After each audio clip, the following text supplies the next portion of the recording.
Theoretically speaking, what's the fastest 486DX266 computer one could build? This is a question which I would really like to answer, so today we are going to be doing just that. Let's get started.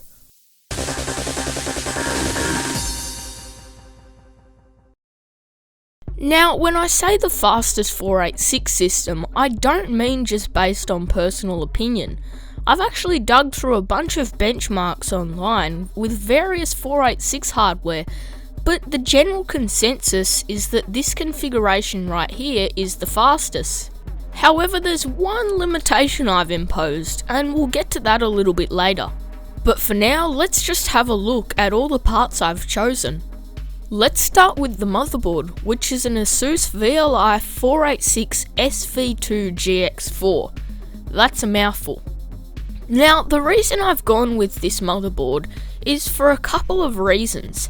Number one being the chipset. It's an SIS85C471. Now, this is probably the fastest VLB chipset you could ever have. And something else nice about this board is it actually has 3V CPU support, which is not that common on VLB boards actually. Another nice feature about this motherboard is the fact that it has a standard CR2032 battery. This means that there's no chance of battery leakage, which means the motherboard should last indefinitely.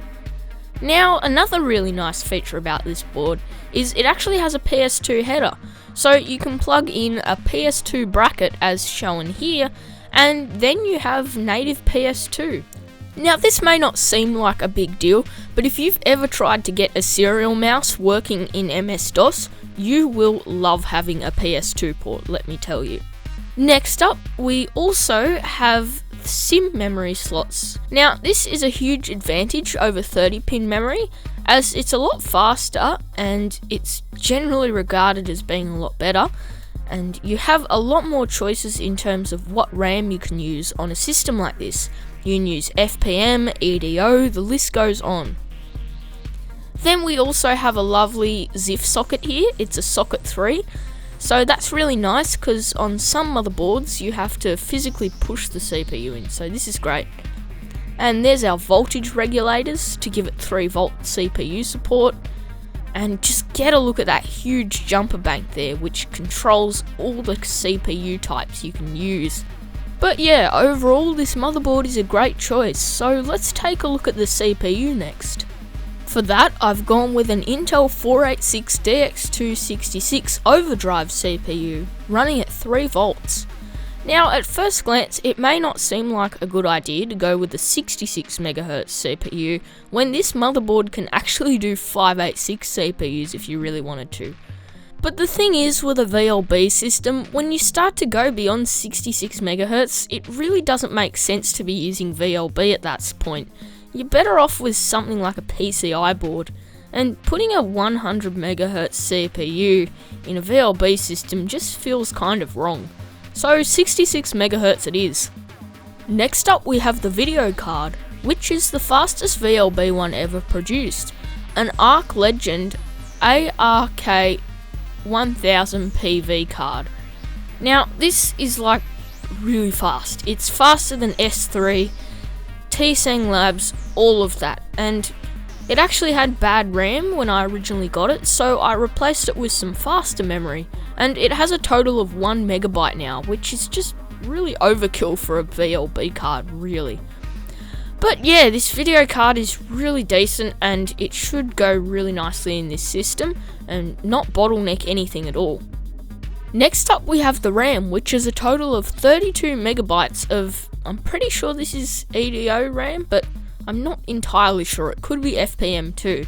But it doesn't matter what it is because it works really well in this motherboard, and 32MB is way overkill for a 486. Now, this is 70ns RAM, which is actually the slowest, but it actually doesn't make a difference in performance, hardly at all. The difference is so marginal that it's not worth tracking down faster sticks, so the 70ns RAM it is. Next up we have the Vesa local bus controller card, which is this one branded VSAB-666. Now this is just a pretty generic Vesa local bus multi-IO card. There's nothing special about it, but they were all pretty basic at the time and performance differences weren't that noticeable between any card. And it's not going to actually impact benchmarks apart from read and write times. But yeah, so this one should work just fine. As for sound, we have the Sound Blaster 16 model CT1740. This is more or less the jack of all trades when it comes to sound blasters, the Sound Blaster 16. This model has a real OPL3 chip and a whole host of other nice features. And this is one of the earlier sound blasters, so I'm assuming it has that ticking bug, though I'm not 100% sure. But either way, it's a really nice sound card and it's definitely period correct for this build, so yeah, it should be perfect. Next up we have the hard drive, which is this Seagate ST51270A. This is a pretty period correct hard drive for this computer, and it's just over a gigabyte in size. And I love that multimedia ready logo and the other one there. Old hard drives are really neat and it's a rarity that they work. So yeah, this hard drive is going to be a really nice addition to this build, especially with its period correctness. And it is a regular IDE drive too, which is really nice. And it wouldn't be a complete 486 build unless we had a 5¼ inch floppy drive, so here we have one. This is a TEAC drive, and I'm pretty sure it's a 1.2 megabyte if I recall correctly. Now this is a bit of an interesting beige colour, and it's not going to match the case perfectly.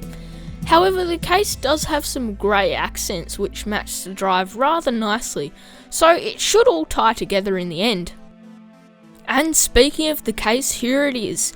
This is a really lovely case which actually did house a different 486 originally, despite the Intel Pentium sticker on the front.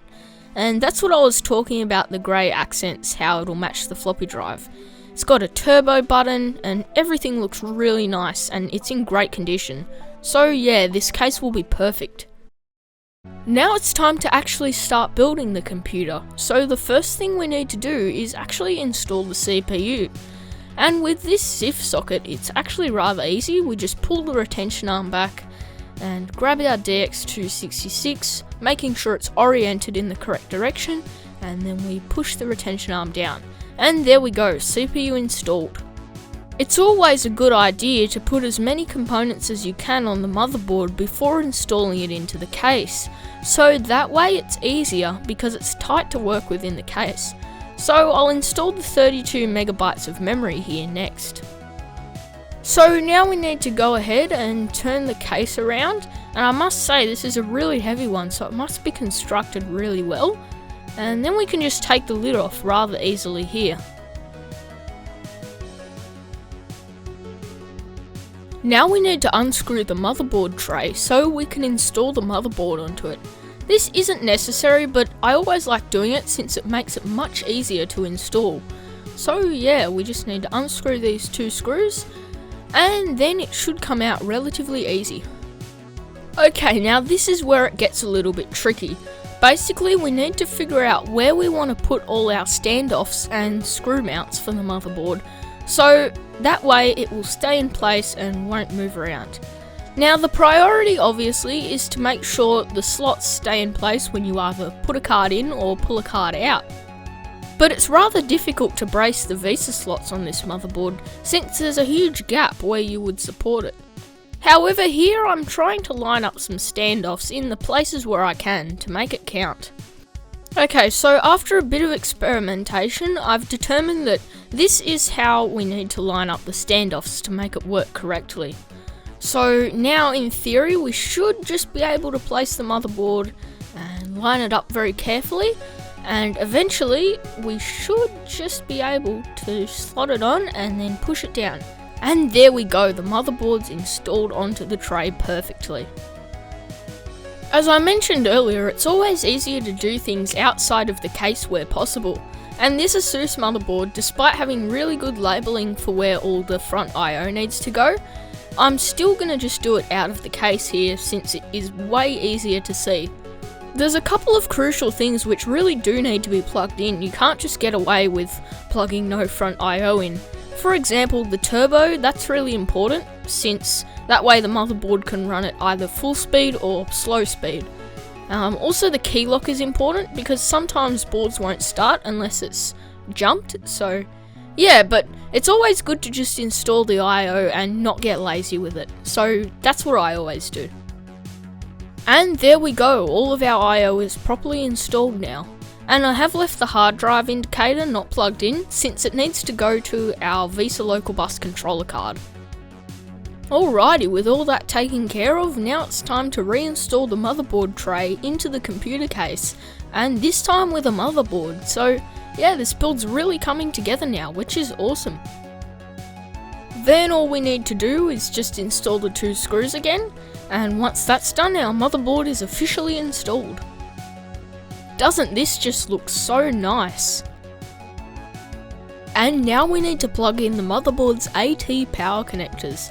This is rather easy to do, but one thing to keep in mind is that you always need to put black to black, because the old saying goes, red to red and you're dead. Now something else I'd like to do is actually install a cooling fan onto the CPU. And I'm not going to do this in a destructive way, like screwing it on or anything. I'm just going to cable tie this fan to the case somehow. The DX2 does run really hot without a cooling fan, and I really want to preserve the longevity of this CPU since it's a really nice one. So installing a fan is just going to make it last that bit longer. And there we go, cooling fan installed. Now we just need to plug the fan in, and thankfully this is just a Molex fan because it's just equally as old as this system. So yeah, it just plugs into the power supply really easily. Now we need to install the 5¼ inch floppy drive, and this is really great because now I don't have to peel off that Pentium sticker on the front. Since it's attached to the drive bay cover, I can just remove it rather simply, as shown here. Now what we need to do is just slide the drive in and then connect the Molex power connector to the back of the drive. Once that's taken care of, we can push the drive all the way into the case, and doesn't that look lovely? Now I'll just quickly go ahead and screw the drive in. This is important so that way it doesn't fall out. And once that's done, as we see, the floppy drive is perfectly installed. Isn't that awesome? Now it's time to install the hard drive into the 3½ inch drive bay inside the computer. And wow, I just love this hard drive, it suits this computer so perfectly, it's from the correct era, everything about it is just awesome. And once we've got the drive in, all we need to do is just install a couple of screws here just to hold it in place. And there we go, perfect. So the drive's already been configured to be set as master. You can sometimes use cable select on 486s, though in my experience it doesn't always work, so you're better off just setting master and slave. And in this case I'm only using one drive anyway and no CD-ROM, so all we need to do is set it as a master and it should work perfectly. So yeah, I've just plugged the power connector in here, and there we go. Now it's time to install that PS2 port which I was talking about earlier. Now all we need to do is remove one of these slot bracket covers and then take it out. Then we can take the PS2 backplane thing and we just plug the header into the motherboard, and this is kind of difficult to see but eventually we can just get it in there. And yeah, then we just kind of put it in place and screw it down, and yeah, there we go, PS2 port installed. One thing I should mention too is I did check the pin out to make sure it was correct, and it just turns out that this random PS2 bracket I had laying around was just the perfect pin out for this motherboard, so that was really nice. Now it's time to set up the Vesa Multi-IO card with a few floppy and IDE cables. So I'll teach you a trick about Vesa Multi-IO cards, and in fact any multi-IO card generally. If you get them used, they've most probably been used by somebody else, and you can almost guess what configuration they were using rather than setting all those jumpers manually yourself. So, for example, you can almost guarantee that somebody was using an IDE cable, so the card is probably set up to be used with an IDE cable and an IDE hard drive. And it's almost a guaranteed thing that they would have been using a floppy cable too, so you can just plug the floppy cable in too. This isn't perfect and it won't always work, but I actually got lucky here and it turned out to work just fine. Alright, so now we need to install the video card into the first and lowest Vesa slot, since that is the master one, and I'm doing it in this order so you can see the cards easily. So as we can see, it just slides in pretty easy. Alright, so now we can actually install that Vesa Multi-IO card, but there's a slot bracket in the way, so we'll just remove that quickly here. And then we can grab our Vesa Multi-IO card, like so, line it up with the slot, and simply insert it into the system rather easily. And there we go, Vesa Multi-IO card installed. So now it's time to install the Sound Blaster 16, and all we need to do here is just line it up with the slot and then push down. Now at first I thought that the sound card wasn't installing correctly, but I later figured out that the motherboard's slot mounting bracket system is a bit off, so yeah, but it all worked out fine in the end. So now we need to plug in the floppy's data cable, and it's going to be drive B, so that means we need to route the part before the floppy cable is twisted and just plug it into the drive here. So that way when we have drive A down the bottom, it will be drive A and not drive B. So we want the 5 1/4 inch to be drive B and the 3 1/2 inch to be drive A. So now we need to install the IDE cable onto the hard drive. Now this can go around either way, but there's only one correct way. So you always want to put the little red wire towards the power connector. That's how you do it properly. Alright, and believe it or not, that's actually the build complete. Isn't that amazing? So now it's time to do a power on test to see if it actually works. Okay, this is my first time powering the computer on, so let's see if it even turns on. I heard a BIOS beep and there we go, it springs right to life. Let's go into the BIOS and quickly configure the hard drive. And we'll just load the BIOS defaults first. And then we'll go into the IDE hard drive detection.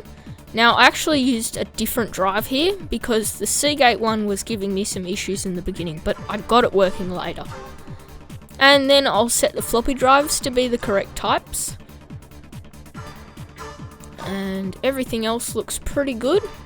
Then we'll go to the BIOS features, change the boot order from C to A. And for some reason the cache was disabled, so I enabled both the internal and external cache. And then we just got to save and exit out of the BIOS. And there we go, the computer seems to be booting perfectly. I always like to preload my hard drives with MS-DOS rather than just install it manually because it's way easier. So yeah, there we go, it's booting perfectly, which is just awesome. So I think we should try it out with a CRT now, as well as some games, so let's do that.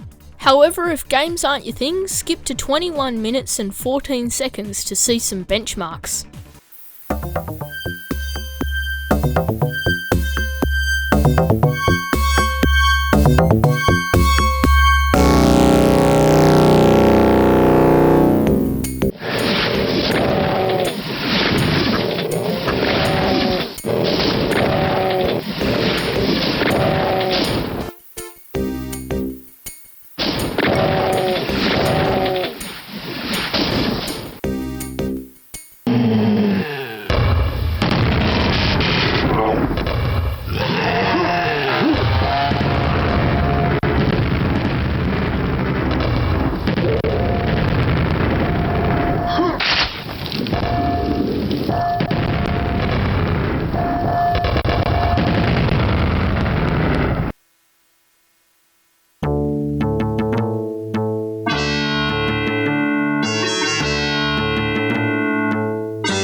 Alrighty, so now that we've tried out some games, let's do a benchmark to see how good this computer actually is. I'm running the PC Player benchmark here, I'm pretty sure it's called, and this one's a really cool one, so let's see what score we get. And look at that, we get a score of 443. It's pretty ironic because the PCI system, which I messed with in the last video, got a way lower score than this, even with a DX4100. It just goes to show how much the chipset does really matter in a motherboard. And doing a quick speedsys check, we get a score of 24.88, I think that is. I can't really see it. Anyway, that's about it for today's video. I really hope you enjoyed this longer format style of video. That's about it, thanks for watching, and I'll see you next time.